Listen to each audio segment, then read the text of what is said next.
प्यारे बच्चों, आज हम लोग इस वीडियो लेक्चर में एक नए इकाई का शुभारंभ करने चल रहे हैं जिसका नाम है करंट इलेक्ट्रिक। यूपी बोर्ड की सिलेबस के अकॉर्डिंग इसका जो वेटेज है परीक्षा में वो 7 नंबर है। ठीक है, इसमें लगभग 30% भाग मान के चलिए कि हाई स्कूल से संबंधित है, बाकी जो 70% ही होगा तो इंटरमीडिएट से रिलेटेड है। मतलब इसमें बहुत कुछ आपको लगेगा कि आप जो है पढ़ चुके हैं।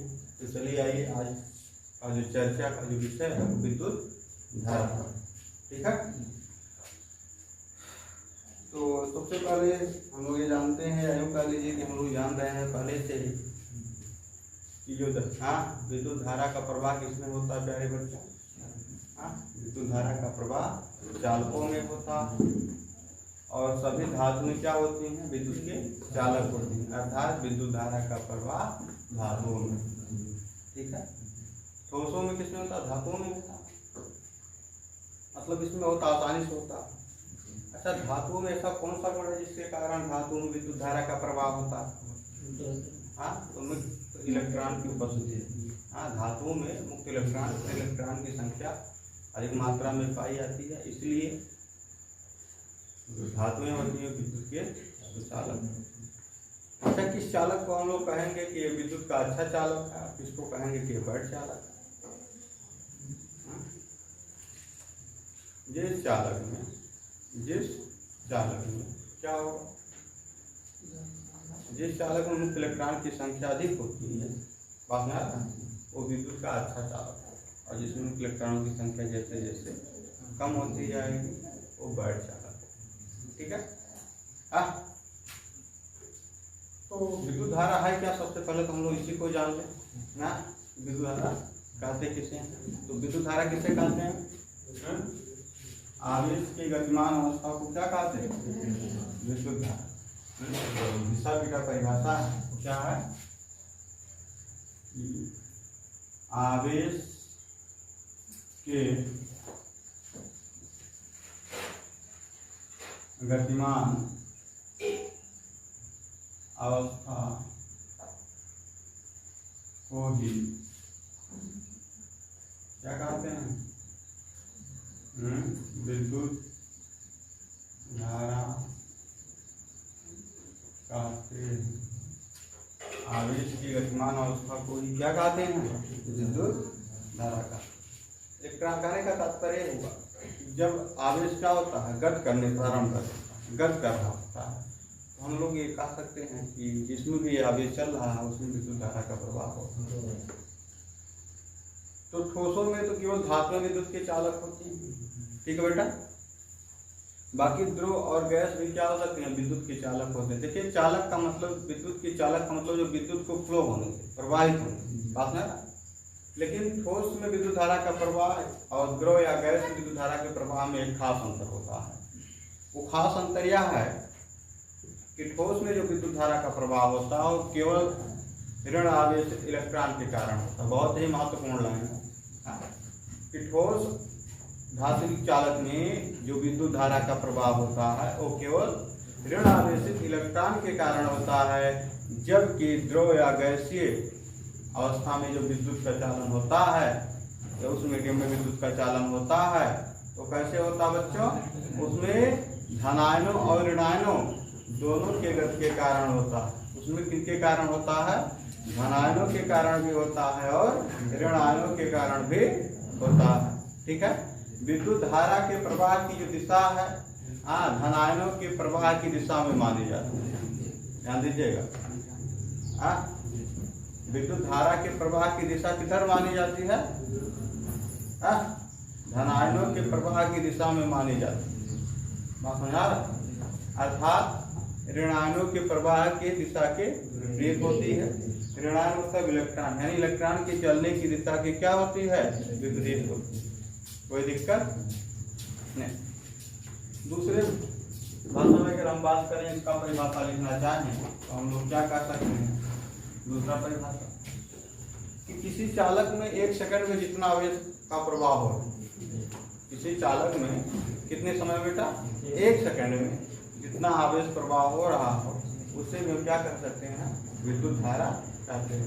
ठीक है, हम कह सकते हैं क्या कि किसी चालक में 1 सेकंड में प्रवाहित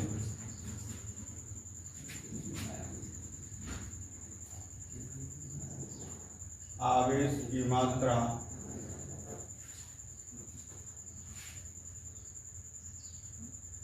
को ही क्या कहते हैं?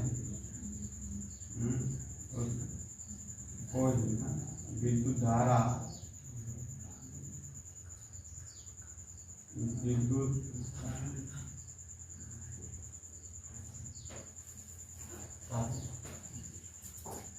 सपोज कीजिए किसी चालक में स्मार्टी सेकंड में क्यों कूलाम का आवेश प्रभावित हो रहा हो, तो हम लोग पता करेंगे कि आखिर उस चालक में कितनी धारा का प्रवाह हो रहा है।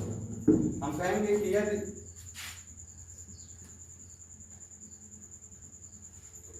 किसी चालक में क्यों कूलाम का आवेश, किसी चालक में क्यों कूलाम का आवेश स्मॉल टी समय में प्रवाहित हुआ हो तो चालक में प्रवाहित विद्युत धारा को किससे प्रदर्शित करते हैं बेटा? आई से। हाँ, क्या हो जाएगा? आई बराबर क्यू बाई, ठीक है, आई बराबर क्यू बाई। अब यहाँ पे अगर हम लोग देखें कि विद्युत धारा का मात्रक क्या होता है, तो क्यू का मात्रक क्या होता है बेटा?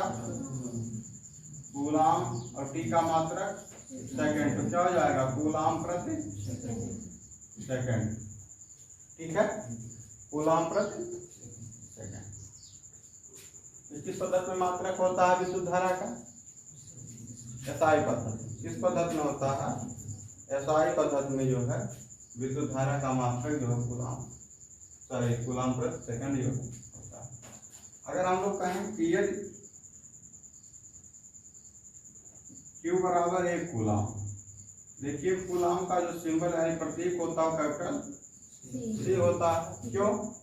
क्योंकि जो कूलाम मात्रक रखा गया हो वैज्ञानिक के नाम पर है, और जब कोई मात्रक किसी वैज्ञानिक के नाम पर होता है तो हम लोग जानते हैं कि अल्फाबेट में जो भी लिया जाता है वो कैपिटल लिया जाता है, बाकी के लिए स्मॉल लिया जाता है। ठीक है, जब Q बराबर 1 कूलाम और T बराबर अगर हम मान लें कि 1 सेकंड, कितना बेटा? 1 सेकंड, क्या मान लें? 1 सेकंड। तो हम देखेंगे, क्या देखेंगे? हम देखेंगे कि 1 एम्पियर यानी धारा होगी किसके बराबर होगी? 1 एम्पियर की, यानी 1 एम्पियर बराबर क्या हो जाएगा? 1 कूलाम प्रति। कोई दिक्कत? 1 कूलाम प्रति। अब बात हुआ 1 एम्पियर की धारा में क्या हुआ? 1 कूलाम प्रति सेकंड को हम 1 एम्पियर की धारा कहते हैं। 1 कूलाम में कितने आवेश होते हैं बच्चे? हाँ, 1 कूलाम में कितने आवेश होते हैं? हाँ, 1 कूलाम में कुछ कितने इलेक्ट्रॉन होते हैं? किसी को मालूम है?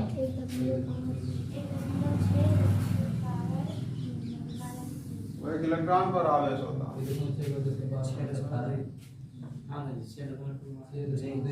हाँ, लाइन पे चलो। Q बराबर जब 1 रखेंगे तो यह निकाल लेंगे वहां। 1 कूलाम बराबर होता है 6.25, हाँ, गुणे 10 टू दी पावर कितना?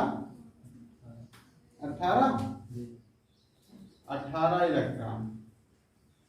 ठीक है, कितना होता है? अगर Q बराबर 1 रखेंगे वहां से हाँ, तो 1 और फिर क्या होगा, 1.6 होगा और गुणे 10 के पावर -19 है, तो 1 गुणे 10 के पावर क्या हो जाएगा 19 और बटे कितना, इसको 16 करेंगे तो कितना हो जाएगा 10 और 10 हो जाएगा। तो इसको अगर हम 12 के लिए 100 कर लें तो 10 के पावर कितना होगा 18 और 100 में 16 भाग में पूरा सकता 96। 1 कूलम में इतने इलेक्ट्रॉन होते हैं, माने 1 एम्पीयर धारा अगर प्रवाहित हो रही है, यदि किसी चालक में 1 एम्पीयर की धारा प्रवाहित हो रही है, इसका मतलब क्या है, यदि किसी चालक में 1 एम्पीयर की धारा बह रही है, इसका मतलब है बेटा उसमें 1 सेकंड में, हाँ, यानी 1 एम्पीयर की जो धारा होगी, 1 एम्पीयर की जो धारा होगी उसमें कितने इलेक्ट्रॉन का प्रवाह होगा, यानी 6.25 गुणे 10 के पावर 18 हाँ इलेक्ट्रॉन प्रति सेकंड। ध्यान दीजिएगा, 1 सेकंड में अगर किसी चालक, अगर कोई कहे कि इसमें 1 एम्पीयर की धारा बह रही है, इसका मतलब आपको क्या समझना चाहिए, इसका मतलब आपको यही समझना है कि उस चालक में 1 सेकंड में कितने इलेक्ट्रॉन का प्रवाह हो रहा है, 6.25 गुणे 10 के पावर 18 इलेक्ट्रॉन। 1 सेकंड में इतने इलेक्ट्रॉन का प्रवाह हो रहा है, तो अब आपके दिमाग में आ रहा होगा कितने इलेक्ट्रॉन इधर प्रवेश करते होंगे और 1 सेकंड के अंदर जो है यहाँ पहुंच जाते होंगे। यही तो बात पूरी बन रही होगी कि 1 सेकंड के अंदर जितने इलेक्ट्रॉन यहाँ प्रवेश करते होंगे वो इलेक्ट्रॉन यहाँ पहुंच जाते हैं, यही प्रतिबिंब बन रहा ना।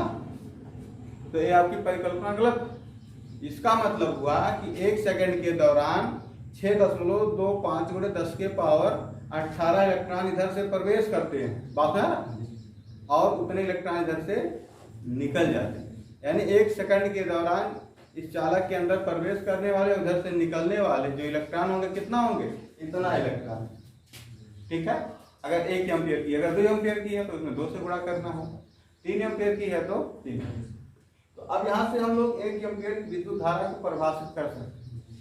वैसे हम 1 एम्पीयर विद्युत धारा का परिभाषा जो 2 समांतर धारावाही चालकों के बीच लगने वाले बल के आधार पर भी करते हैं, और वो अभी आगे वाले अध्याय में उसकी चर्चा होगी। ठीक है, अगले अध्याय में चर्चा होगी, अभी यहाँ पर नहीं होगा। यहाँ पर हम लोग सिंपली बात करें कि 1 एम्पीयर विद्युत धारा का क्या तात्पर्य है, तो आप कह सकते हैं कि यदि किसी चालक में 1 सेकंड में 1 कूलाम का आवेश प्रवाहित होगा। क्या बेटा, यदि किसी चालक में 1 सेकंड में 1 कूलाम का आवेश प्रवाहित हो रहा हो तो उस चालक में प्रवाहित धारा की जो मात्रा होगी वो किसके बराबर होगी, वो 1 एम्पीयर के बराबर।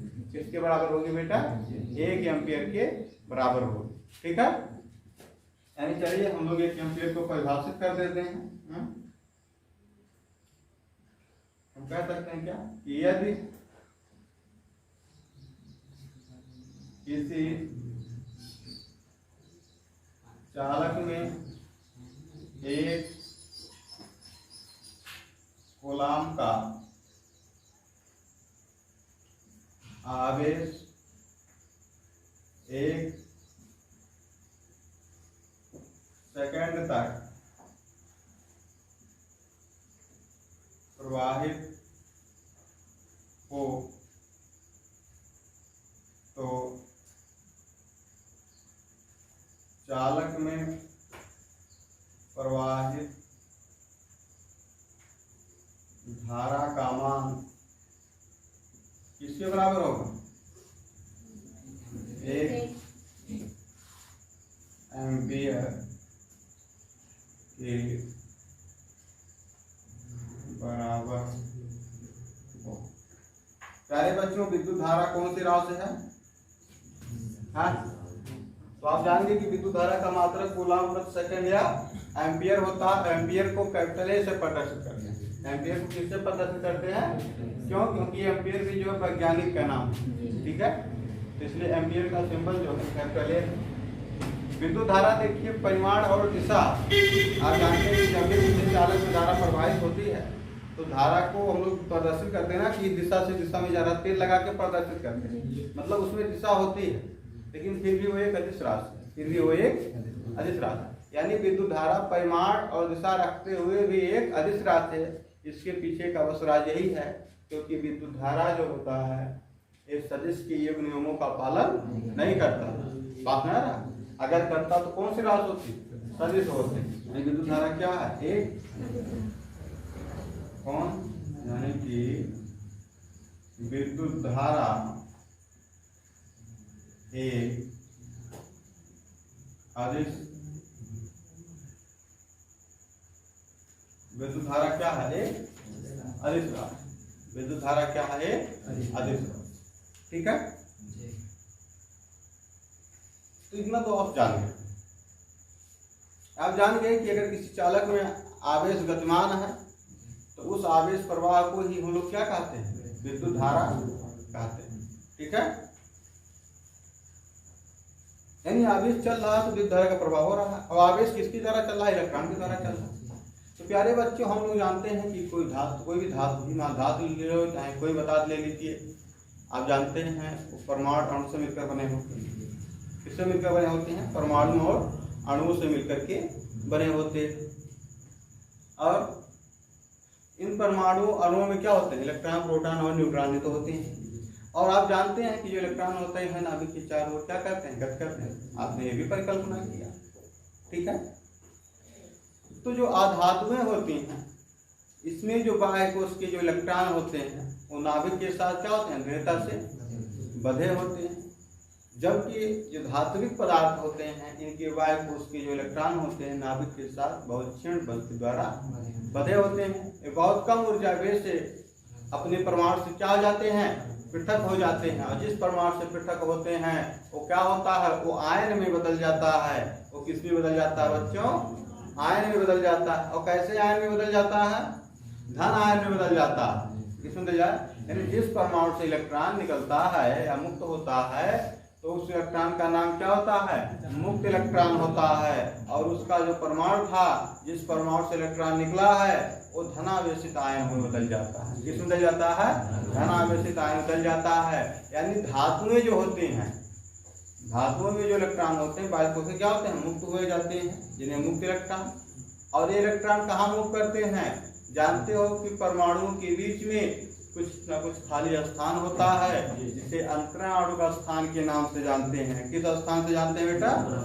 हाँ, अंतराणु का स्थान के नाम से जानते हैं। इन्हीं अंतराणु का स्थानों में जो इलेक्ट्रॉन होते हैं क्या करते हैं? गत करते हैं। क्या करते हैं? यानी धातु में ऑलरेडी इलेक्ट्रॉन हमेशा क्या करते हैं? गत करते रहते हैं। ठीक है, तो गत करते रहते तो उनके ऊपर आवेश है, तो आवेश भी दूसरी जगह जाएगा कि नहीं जाएगा? जा रहा है। तो हिसाब से देखा जाए तो कोई भी आप चालक, धात्विक चालक ले तो उसमें विद्युत धारा का प्रभाव होना चाहिए। लेकिन ऐसा होता है? नहीं होता है ना?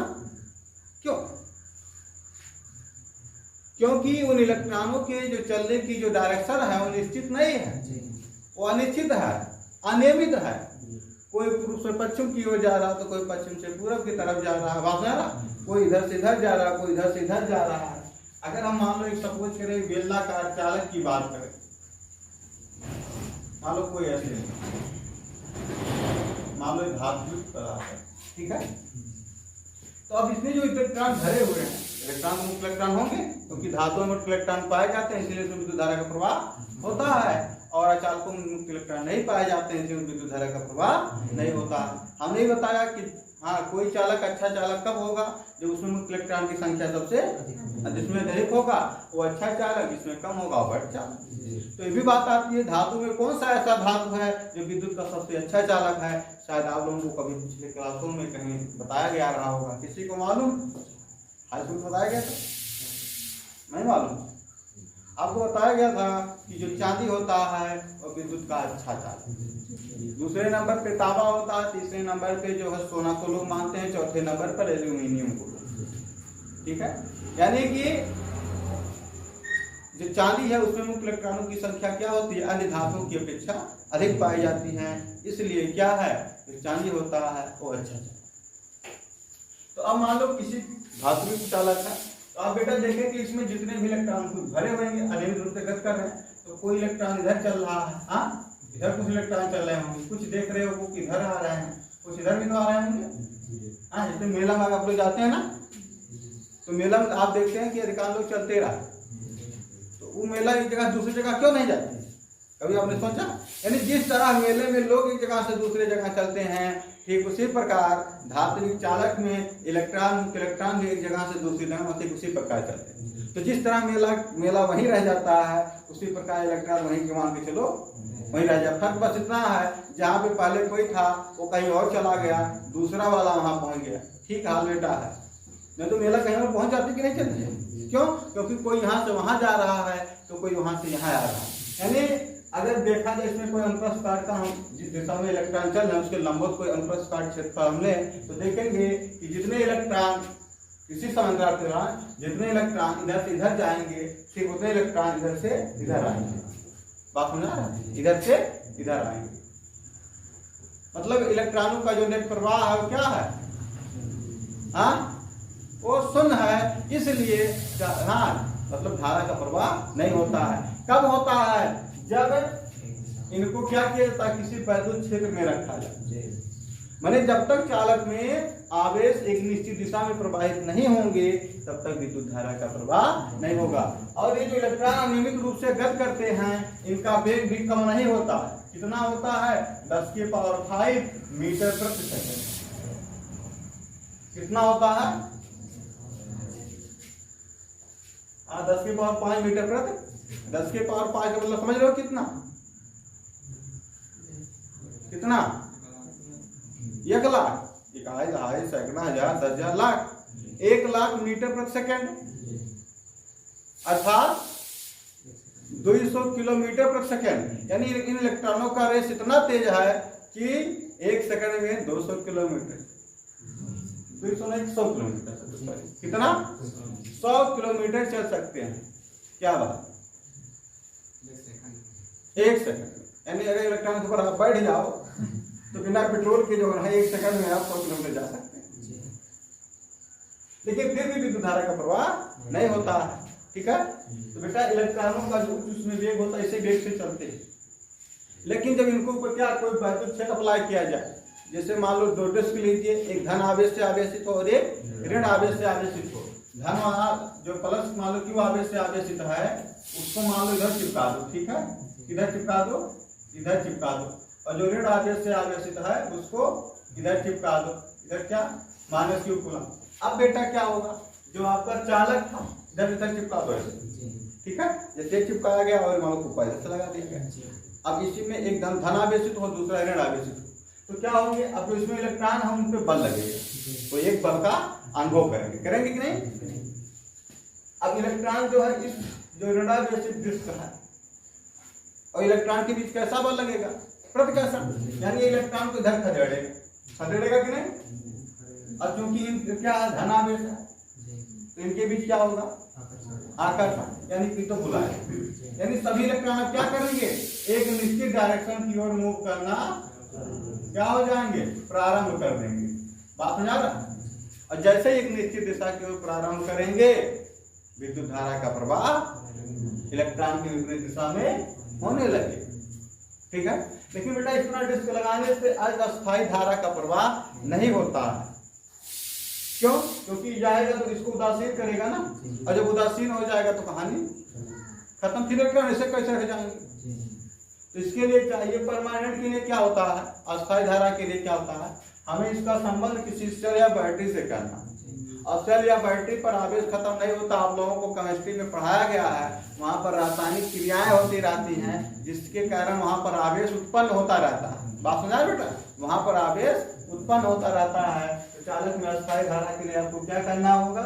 इसको ले जाकर के किसी बैटरी या सेल से क्या करना होगा? संबंधित कर देना होगा, तब जाकर के इसमें अस्थायी धारा का प्रवाह। बात क्लियर? हाँ, चलिए मैं बात को फिर आगे बढ़ाता हूं। जब ये आप जान चुके हैं, इसमें 2-3 टॉपिक हमको बात करना है। एक तो माध्य मुक्त पथ क्या होता है? क्या बेटा? माध्य मुक्त पथ। ठीक है? दूसरा है स्थिरांक काल। तीसरा है अनुगमन वेग या अपवाह वेग। तो थोड़ा ध्यान दीजिए, हमें अपनी बातों को इस पर केंद्रित करने का, यहाँ तक पहुंचाने का प्रयास करता हूँ। ठीक है, ये सब बातें हैं क्या।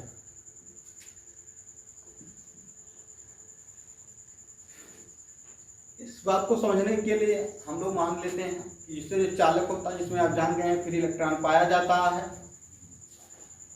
एक इनका जो बिहेवियर होता है, जैसे गैस के अणु, किसी पात्र में गैस को बंद कर दीजिए तो गैस के अणुओं का होता है, ठीक उसी प्रकार मान लीजिए चालकों में इलेक्ट्रॉनों का होता है।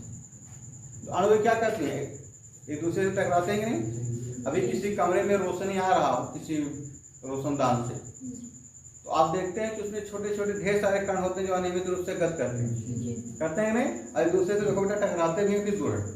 तो ठीक उसी प्रकार इलेक्ट्रॉन जो होते हैं क्या होते हैं, अनियमित रूप से उच्च ऊष्मीय वेग से क्या करते हैं, गत करते हैं। 10 के पावर 5 मीटर प्रति सेकंड, कम वेग नहीं है, गत करते हैं। तो क्या होते हैं, बारंबार धनायनों से क्या होते हैं, टकराते हैं। अरे भाई बीच में हम दौड़ेंगे तो कभी आपसे टकराएंगे, कभी आपसे भी टकरा जाएंगे, कभी आपसे भी टकरा जाएंगे, कभी आपसे भी टकरा जाएंगे, या आप ही दौड़ेंगे तो आप भी टकराएंगे कहीं। और तो क्या होगा, जब टकराएंगे यार तो क्या होगा, आपका डायरेक्शन बदलेगा कि नहीं बदलेगा। जो दिशा टकराना फिर वही दिशा जाओ, डायरेक्शन तो आपका चेंज होगा। यानी प्रत्येक टक्कर के बाद आपकी दिशा क्या होगी, बदल जाएगी। लेकिन यह है कि किन्हीं भी दो, मान लो ऐसे टकराएगा तो ऐसे टकराओ, तो इनके बीच, इन दोनों के बीच, टकराने के बीच कुछ ना कुछ दूरी हम चलेंगे ना। तो जो दूरी चलेंगे उसी को बोलते हैं मार्ग मुक्त पथ। ठीक है, यानी किन्हीं भी दो क्रमागत टक्करों के बीच मुक्त इलेक्ट्रॉन द्वारा चली गई माध्य दूरी को माध्य मुक्त पथ कहते हैं। और इस दौरान लिए गए जो समय, आखिर यहाँ से दोनों टक्करों के बीच जब दूरी तय करेंगे तो कुछ ना कुछ समय लगेगा। तो जो समय लगता है उसे हम लोग श्रांत काल कहते हैं। क्या कहते हैं बच्चों, श्रांत काल कहते हैं। तो बात क्लियर हो गया कि माध्य मुक्त पथ क्या है, श्रांत परीक्षा में आता रहता है। ठीक है, माध्य मुक्त पथ या श्रांत काल जो है परीक्षा में आता रहता है। तो माध्य मुक्त पथ क्या बेटा,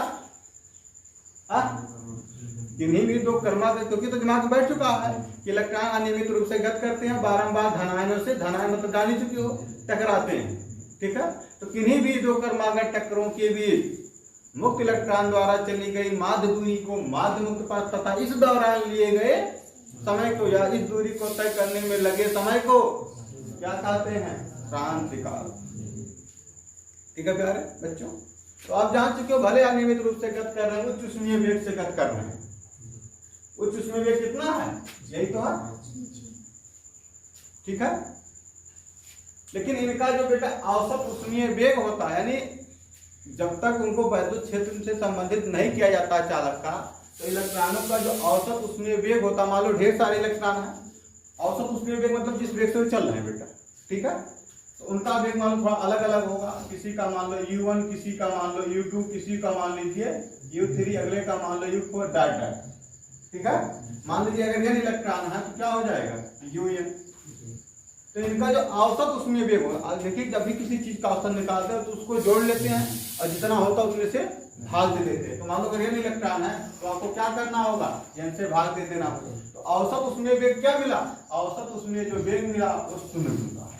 इसीलिए धारा का प्रवाह नहीं, इसीलिए विद्युत धारा का प्रवाह नहीं होता है। क्यों नहीं होता है, क्योंकि इलेक्ट्रॉनों का जो उच्च ऊष्मीय वेग होता है, उनका जो औसत होता है वो क्या होता है, वो शून्य होता है। इस चीज को थोड़ा आप ध्यान रखिएगा।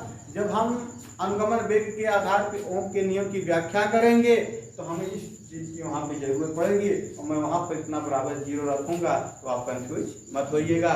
आज से आप जानिए कि जो इलेक्ट्रॉन जो उच्च ऊष्मीय वेग से चलते हैं, तो सभी इलेक्ट्रॉनों के ऊष्मीय वेगों का जो औसत होता है वो क्या होता है, जब शून्य होता है। वो क्या होता है बेटा, अर्थात इतना बराबर 0। अब चलिए बात करते हैं अपवाह वेग। तो प्यारे बच्चों, आप जान चुके हो भले कितना ही तेजी से नेट प्रवाह चूंकि शून्य हो चुका है, और जब तक नेट प्रवाह नहीं होगा तब तक विद्युत धारा नहीं होगा। तो विद्युत धारा चाहिए तो नेट प्रवाह होना चाहिए। तो इसके लिए आप क्या करेंगे, इसका कनेक्शन ले जाके किसी बैटरी से आप कर देते हैं, और जैसे ही करते हैं तो इसमें जो इलेक्ट्रॉन है वो एक बल का अनुभव करते हैं। बल इलेक्ट्रॉन बल का अनुभव किधर करते हैं तो जान ही चुके हो बेटा, ठोसों में ठोस धात्विक चालकों में इलेक्ट्रॉन के प्रवाह से विद्युत धारा प्रवाहित होता है।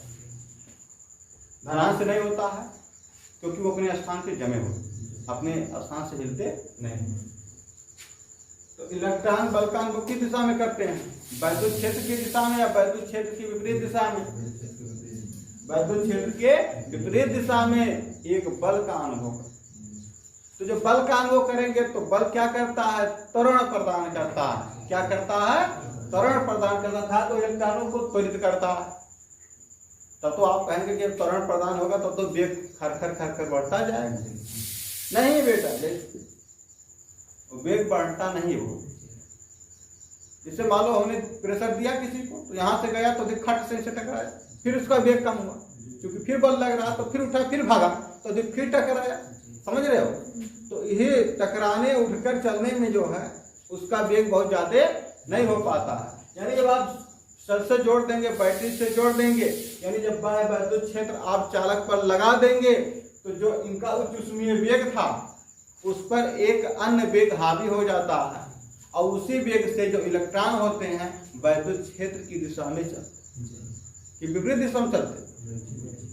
वैद्युत क्षेत्र दिशा, वैद्युत क्षेत्र दिशा धन से ऋण की ओर, इलेक्ट्रॉन ऋण से धन की ओर चलते हैं, यानी विपरीत दिशा में चलते हैं। यानी वैद्युत क्षेत्र की धनायन देखिए माना जाता है कि वैद्युत क्षेत्र की दिशा में चलते हैं, इलेक्ट्रॉन वैद्युत क्षेत्र के विपरीत दिशा में चलता है। तो जो इसका उच्च ऊष्मीय वेग था, इस पर एक दूसरा वेग जो बहुत अल्प वेग होता है उसका मान होता है 10⁻⁻⁴ मीटर प्रति सेकंड। वो एक सेकंड में 100 किलोमीटर जाता रहा है।